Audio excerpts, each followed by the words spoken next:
Social মিডিয়ায় একটা কথা খুব শোনা যাচ্ছে, সেটা হচ্ছে রিজার্ভেশন। রিজার্ভেশন সম্পর্কে এখন অনেকে অনেক মত প্রকাশ করছেন, কিন্তু এ নিয়ে অনেক যুক্তি তর্ক রয়েছে। যেমন ধরুন, কেউ একজন বলল যে আমার 4জন বন্ধু রিজার্ভেশন পেয়ে চাকরি পেয়ে গেছে, তাই তাদের রিজার্ভেশন এখন রাখা উচিত না। শুনতে কথাটা খুব সহজে লাগে, কিন্তু একটু ভেবে দেখুন, আপনার 4জন বন্ধু চাকরি পেয়েছে মানে কি সারা দেশের সব মানুষ ভালো অবস্থায় আছে? ভারতে 140 কোটির বেশি মানুষ, তাদের সবার জীবন একরকম নয়। কেউ বড় শহরে থাকে, ভালো স্কুলে পড়ে, ছোটবেলা থেকে কোচিংয়ে যায়।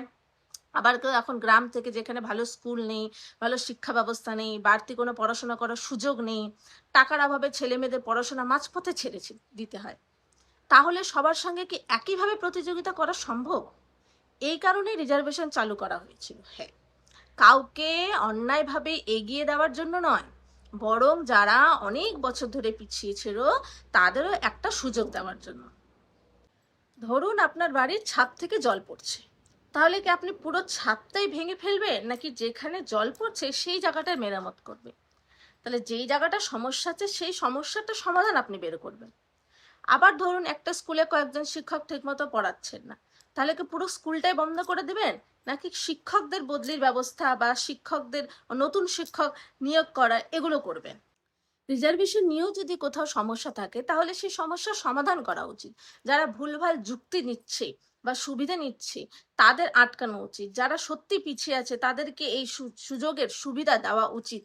যারা কিন্তু শুধু আমার 4জন বন্ধু এই সুযোগের সুবিধা পেয়ে গেছে বলে পুরো রিজার্ভেশন ব্যবস্থাটাকে উঠিয়ে নেওয়া উচিত, এটা কিন্তু কোনো যুক্তি কথা নয়।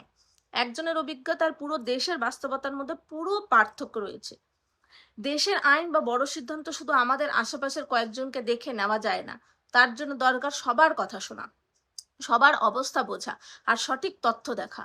হয়তো আপনার পরিচিত কয়েকজন ভালো আছে, কিন্তু এমন লক্ষ লক্ষ মানুষ আছেন আমাদের ভারতবর্ষে যারা এখনো অনেক কষ্ট করে পড়াশোনা করছেন, সুযোগের জন্য লড়াই করছেন।